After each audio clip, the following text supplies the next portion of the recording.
The crisp winter air stunned my cheeks as I stood outside my parents' house, staring at the elegant holiday decorations adorning the entrance. Warm light spilled from the windows, and I could hear laughter inside. The annual Morrison family holiday dinner was in full swing. I adjusted my designer blazer, took a deep breath, and reached for the door handle. "Oh good, you're here. The kitchen needs help with the appetizers," my mother said the moment I stepped inside, barely glancing up from her tablet, where she was reviewing what looked like the evening schedule. "I'm Olivia Morrison, 32, and I had just made partner at one of Boston's top law firms." But standing in my parents' foyer, I felt like I was 16 again, being dispatched to handle the dinner service while my younger sister, Madison, basked in the spotlight. "Actually, Mom, I brought the wine you asked for," I said, holding up the expensive bottles I carefully selected. "Where would you like them?" She waved vaguely toward the kitchen. "Just put them somewhere and help Agnes with the canapes.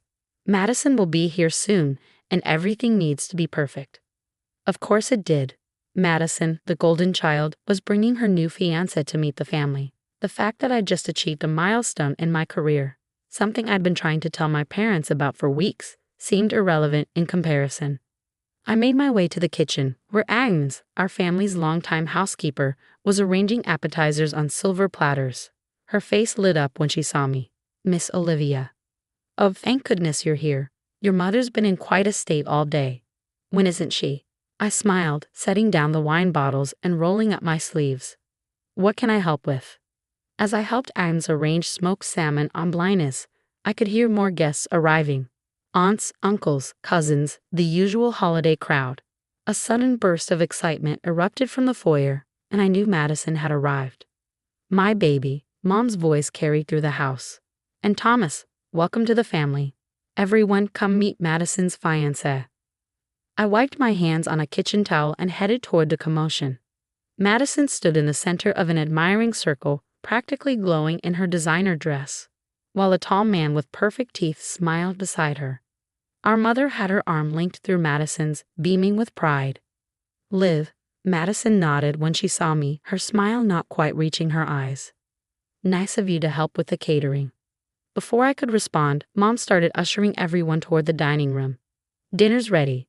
Everyone, find your places." The dining room was a picture of holiday perfection. The table gleamed with polished silver and crystal, elaborate centerpieces running its length. At each place setting sat an elegant name card. I walked around, looking for mine. That's when I saw it. At the far end of the table, next to the kitchen door, was a card that read "Kitchenhelp" in my mother's perfect calligraphy. I stared at it, feeling my face grow hot. Across the table, directly opposite, sat a card reading "Guest of Honor, Madison." "Is something wrong, dear?" Mom appeared beside me, adjusting a flower arrangement. "My place card says kitchen help," I said, trying to keep my voice steady. She glanced at it dismissively. "Well, you are helping in the kitchen, aren't you? And we needed to make sure everyone knows where to go for service during dinner." She brightened. "Look how beautiful Madison's card is. Thomas's family is very traditional, and we want to make the right impression." "Mom, I'm your daughter, not the catering staff," I said, still staring at the card. "I just made partner at my firm. I thought maybe we could celebrate that too." She patted my arm absently. "Oh yes, that's nice, dear. But tonight is about Madison. She's engaged. To a Fitzgerald. Can you imagine? Now, could you help Agnes bring out the first course?" I stood there, rooted to the spot, as the rest of the family filed in and found their seats. Madison sat in the place of honor, Thomas beside her, both of them looking like they'd stepped out of a magazine. Our father sat at the head of the table, already launching into one of his stories about Madison's childhood achievements. "Olivia," Mom's voice carried a warning tone. "The appetizers." Something inside me snapped. Years of being the reliable one, the helpful one, the invisible one. It all came crashing down in that moment. I picked up the kitchen help card, walked to the center of the table, and ripped it in half. The conversation stopped. All eyes turned to me. "Olivia," Mom gasped. "What are you doing?" "Making a point," I said, my voice clear and steady. "I'm not the help. I'm your daughter. I just made partner at Harrison and Schmidt. I'm the youngest partner in the firm's history. But you wouldn't know that, would you? Because you've been too busy planning Madison's engagement party to even ask about my life." Madison's face flushed. Way to make everything about yourself. Liv, this is my special night. Everything is your special night, Madison, I replied. My law school graduation. You announced your first job.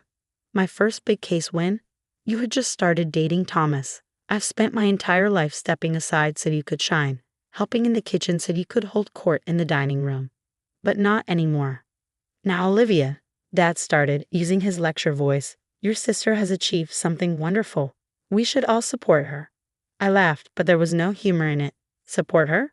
Like you supported me? Did you know I just bought a house? Or that I'm handling the biggest merger case in the firm's history? No, because in this family, there's only room for one daughter's achievements.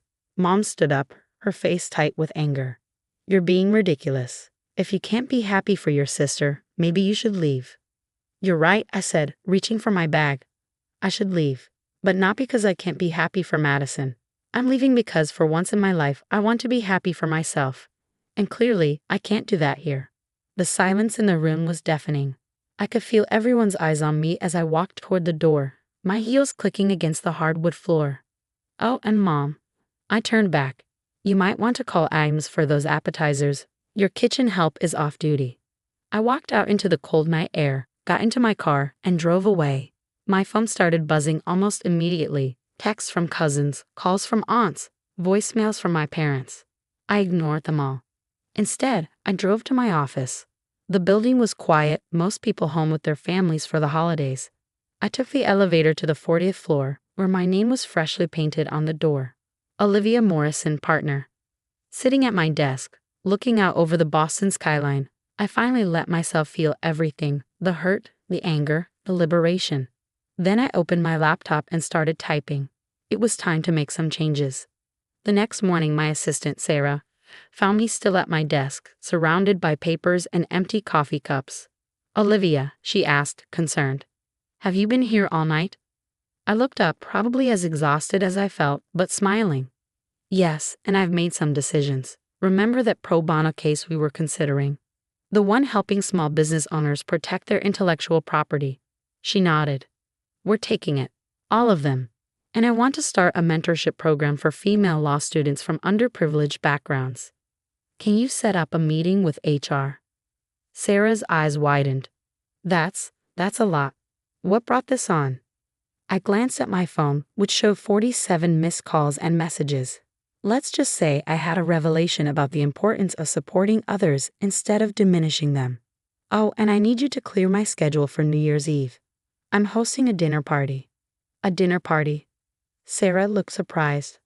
I thought you always spent holidays with your family. I smiled, thinking about the elegant invitations I'd ordered at 3 a.m. Not anymore. I'm starting some new traditions. Speaking of which, could you call Agnes Morrison? I'd like to offer her a job. The rest of the day passed in a whirlwind of meetings and preparations. I was in the middle of reviewing the mentorship program proposal when my office door opened. It was Madison. She stood there awkwardly, still wearing yesterday's dress. You didn't come home last night? No, I agreed, not looking up from my papers. I didn't. Mom's upset. She thinks you ruined my engagement dinner. I finally looked at her. Is that what you think? Madison shifted uncomfortably. I think maybe we've all been taking you for granted. Dad told me about your partner promotion this morning. Why didn't you say anything? I did, I replied, multiple times. But there was always something more important going on with you. She had the grace to look embarrassed. I didn't realize. That's the problem, Madison. You never had to realize anything. Everything was always arranged to put you in the spotlight. But that's not your fault. It's Mom and Dad's. And mine for allowing it for so long. So what happens now? She asked quietly. I handed her one of the invitations I had delivered that morning. Now I'm doing things differently. I'm hosting New Year's Eve dinner at my new house. Black tie, catered, and everyone serves themselves. Madison looked at the invitation, then back at me. Are Mom and Dad invited? That depends on them, I said. But if they come, it's as guests, not directors of the Olivia Morrison subordination show. A small smile tugged at her lips. You've changed. No, I corrected her. I just finally decided to be myself. As Madison left, I looked again at my new office door, at my name in bold letters. The kitchen help card might have been intended as an insult, but it had given me something invaluable, the push I needed to finally stand up for myself. My phone buzzed with a text from Mom. "We need to talk." I replied with 3 words. "Yes, we do." Then I turned back to my work. I had a mentorship program to launch, traditions to break, and a New Year's Eve dinner to plan. And this time, every place card would read exactly the same. Welcome. The days leading up to New Year's Eve were a blur of activity. My new house, a restored Victorian in Beacon Hill that I kept secret from my family, was finally ready for its debut. As I supervised the delivery of the dining table, a massive round piece that ensured no one would be seated at the head, I couldn't help but smile at how different this would be from my parents' hierarchical arrangements. My phone buzzed again. Mom had been calling daily since the holiday dinner incident, her messages alternating between guilt trips and demands for an explanation. Today's text read, "Olivia, your father and I raised you better than this. The silent treatment is childish." I let out a soft laugh. Apparently, giving me the silent treatment for my entire adult career had been perfectly fine, but 2 weeks of me not answering their calls was childish. "Where would you like the centerpieces, Ms. Morrison?" The florist's voice pulled me from my thoughts.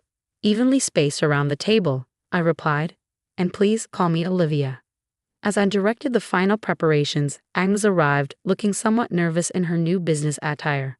After quitting her job with my parents, she'd accepted my offer to become the office manager for our new mentorship program. "The place looks beautiful, Miss Olivia," she said, taking in the decorations. "Very different from your mother's style." "That's the idea," I said with a smile. "How are you settling into the new job?" "It's different," she admitted. "Your mother called me yesterday, tried to convince me to come back, offered to double my salary. And..." Agnes straightened her shoulders. "I told her I'd rather work with someone who sees me as a person, not a prop."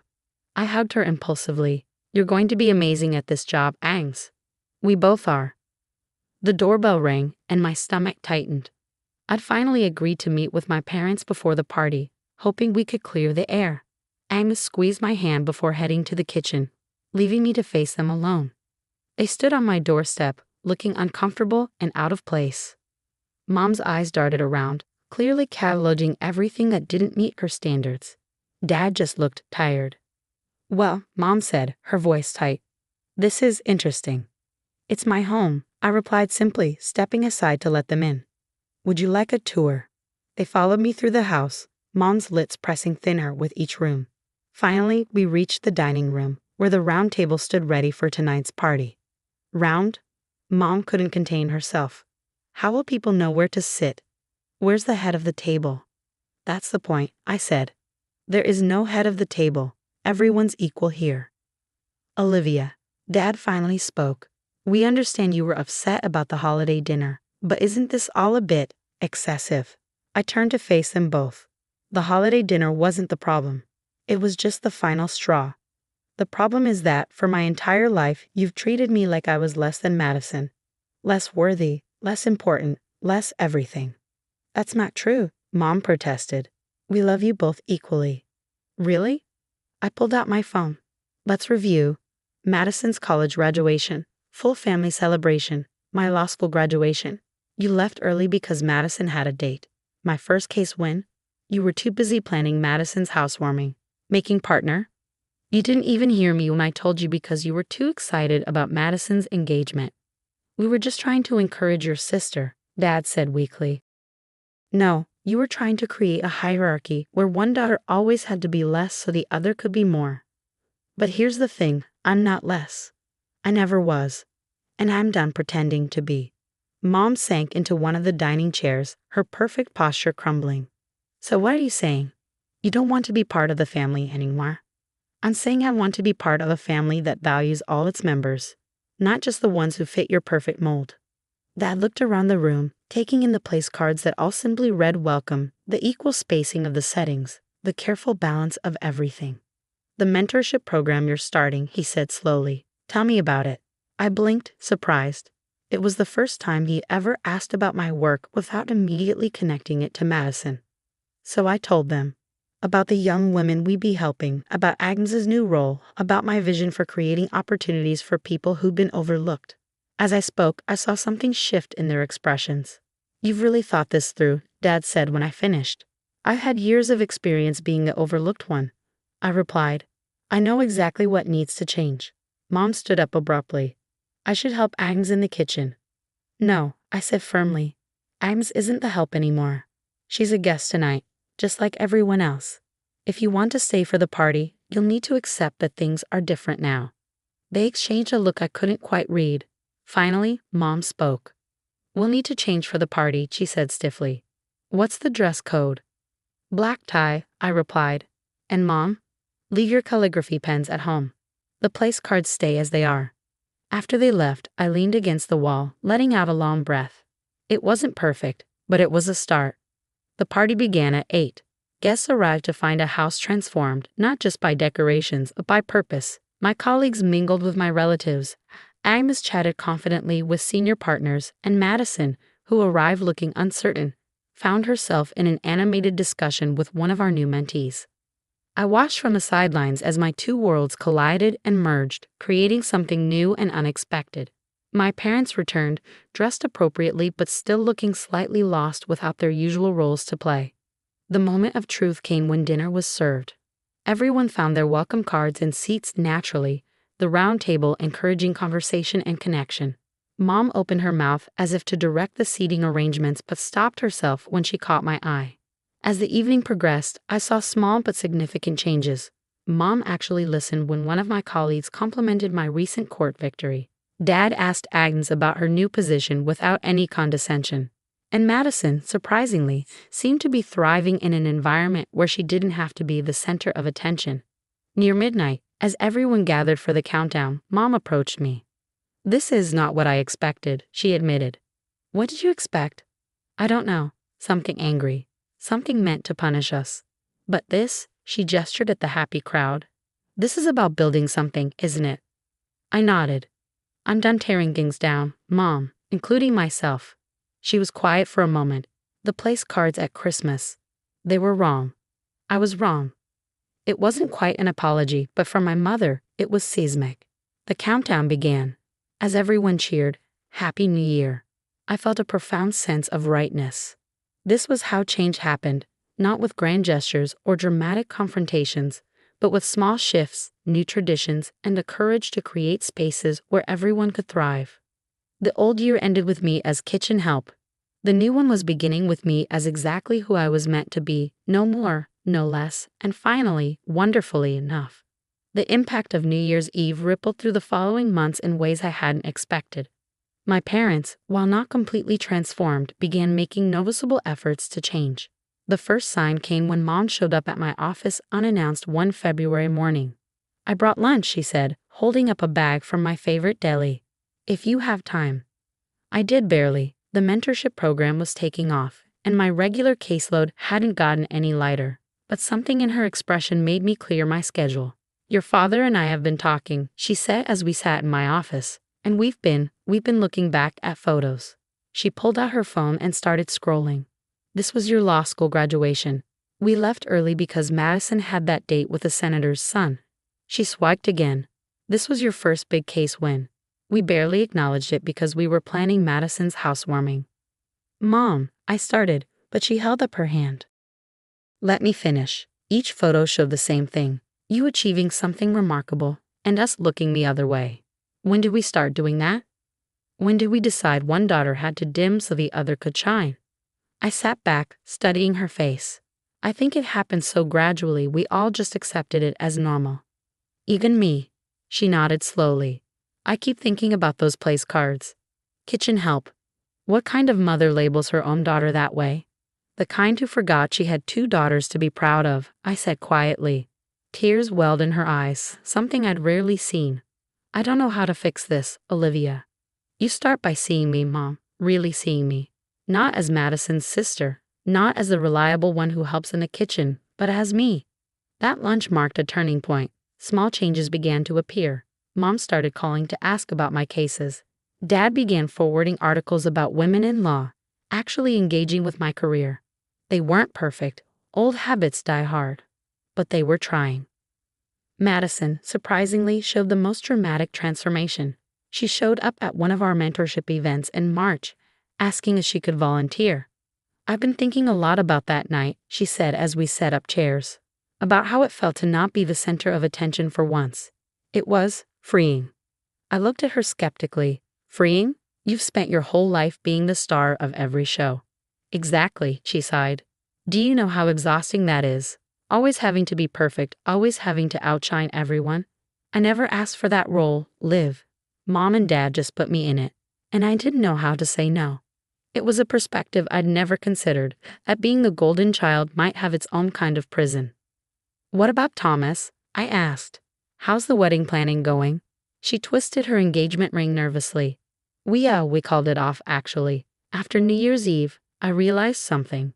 I was marrying him because it was the kind of thing golden child Madison would do. But I don't want to be that person anymore. "Who do you want to be?" "I don't know yet," she admitted. "But I'd like to figure it out. Maybe you could help me." And so began another unexpected change. Madison started coming to the office regularly, not as a society princess, but as someone eager to learn and contribute. She had a natural talent for connecting with our mentees, sharing her own journey of breaking free from imposed expectations. The biggest test came in April when our family gathered for Easter. Mom had insisted on hosting, and I arrived braced for a regression to old patterns. Instead, I found something different. The dining room had been rearranged, with a round table. "Your father bought it last week," Mom said, watching my reaction. "He said it was time for a change." The place cards were simple, elegant, and equal. No hierarchies, no special designations, just names. "Agnes is coming," Mom added. "As a guest." I invited her properly this time. Throughout dinner, I watched my family navigate this new dynamic. Dad caught himself twice starting to tell Madison-centric stories, consciously shifting to include other perspectives. Mom actually listened when I talked about work, asking thoughtful questions instead of just waiting for a chance to redirect the conversation. But the real moment of truth came during dessert. I had news to share. I'd been offered a position as an adjunct professor at Boston University Law School, teaching a course on corporate law alongside my regular practice. In the old days, this announcement would have been overshadowed or dismissed. Instead, Mom stood up, raising her glass. "To Olivia," she said, her voice carrying genuine pride, "who has always shown us the power of quiet determination and who will now shape the next generation of lawyers. We are so proud of you, sweetheart." Madison caught my eye across the table and smiled, not her old, camera-ready smile, but something more real. After dinner, I found Dad in his study, looking at old family photos. "You know what I see now?" he said as I sat beside him. "All the moments we missed. All the times we could have celebrated both our daughters instead of creating this artificial competition." "We can't change the past, Dad." "No," he agreed. "But we can do better now." He pulled out an envelope. "Which is why your mother and I want you to have this." Inside was a check, a substantial one. "What is this?" "The money we should have given you when you made partner. The money we would have given you if we hadn't been so focused on funding Madison's life." I started to protest, but he stopped me. "Take it, not because you need it, you've proven you don't, but because it's a symbol of our recognition, of our respect, of our determination to do better." As I drove home at night, I thought about the journey of the past few months, from kitchen help to respected daughter, from overlooked to acknowledged, from silent to heard. It wasn't perfect, family never is, but it was real change. My phone buzzed with a text from Madison. "Dinner next week. I need your advice about something." Then another from Mom. "So proud of you, Professor Morrison." And finally, one from Ames. "The mentorship program interviews went wonderfully today. You've started something amazing here." I smiled, thinking of that holiday card that had sparked it all. Sometimes the labels others put on us are just the beginning of our story. It's what we choose to do next that defines us. 1 year after the kitchen help incident, I stood in front of a packed lecture hall at Boston University Law School, delivering my final class of the semester. My course on corporate law had become unexpectedly popular, largely because I'd integrated real experiences from our mentorship program into the curriculum. "Remember," I told my students, "the law isn't just about precedents and procedures. It's about people, about creating spaces where everyone has a chance to succeed." As the students filed out, I noticed a familiar figure sitting in the back row. Mom had slipped in sometime during a lecture, trying to be inconspicuous, something the old Mrs. Morrison would never have done. That was impressive, she said, joining me at the podium. Very different from how your father teaches his business seminars. Well, I had a unique perspective on the importance of giving everyone a voice, I replied, gathering my materials. She winced slightly at the implied reference but nodded. You certainly did. Are you ready for tonight? Tonight, the 1-year anniversary of our New Year's Eve transformation and the official launch gala for the Morrison Women's Leadership Initiative, a foundation I created to expand our mentorship program nationally. The venue? Our family home. Almost, I said. Just need to stop by the office first. Want to come along? Mom's face lit up, another change from the past. She'd become genuinely interested in my work, often dropping by to help with the mentorship program or just to learn more about what I did. At the office, we found Madison deep in conversation with one of our mentees. My sister had found her calling as our program's outreach coordinator, using her natural networking skills to create opportunities for young women instead of just social connections. Mom, Liv, she called out, come meet Sarah. She just got accepted to law school. The pride in Madison's voice was genuine, no trace of the competitive edge that used to color all our interactions. She discovered that helping others shine didn't dim her own light. If anything, it made her glow brighter. As we celebrated Sarah's success, Agnes appeared in the doorway, now carrying herself with the confidence of someone who knew their worth. The caterers for tonight are all set, she reported. And Mr. Morrison called. He's finished setting up the scholarship display. The scholarship display had been Dad's idea, a wall in our family home dedicated to celebrating achievement in all its forms. Tonight, it would showcase the stories of our first-year mentees alongside family photos that now included everyone's moments of triumph. We should head home and get ready, Mom said, checking her watch. Olivia, will you help me with the place cards? I raised an eyebrow and she laughed. Don't worry, they all say the same thing. Welcome to our family. The transformation of our family home was stunning. The formal rigidity had been replaced with warm elegance. The round table concept had spread throughout the house, creating conversation nooks and gathering spaces where hierarchy gave way to connection. As guests began to arrive, mentees, mentors, family members, and supporters, I watched my parents work the room. Mom was in deep discussion with a group of law students, genuinely listening to their stories. Dad was showing potential donors the scholarship display, emphasizing the importance of supporting diverse voices. Madison, wearing a simple black dress instead of her old attention-grabbing styles, moved seamlessly between groups, making sure everyone felt included. She caught my eye and winked, her way of acknowledging how far we'd both come. When it was time for speeches, Dad stepped up first. A year ago, he began, our family learned a hard lesson about the cost of playing favorites and the damage that can be done by putting labels on people. But tonight isn't about that mistake, it's about what grew from it. He gestured to the room. Look around. Every person here has a story of being overlooked, underestimated, or pushed aside. But thanks to the vision of my daughter Olivia and the transformation of my daughter Madison, those stories are changing. Mom joined him, her eyes bright with tears. The Morrison Women's Leadership Initiative isn't just about mentorship. It's about recognition, about seeing people for who they are, not who we think they should be. It's about making sure no one ever feels like they belong in the kitchen when they've earned a place at the table. As applause filled the room, Agnes appeared at my side. Your mother asked me to give you this, she said, handing me an envelope. Inside was a place card from that fateful holiday dinner, the kitchenhelp card I thought had been destroyed.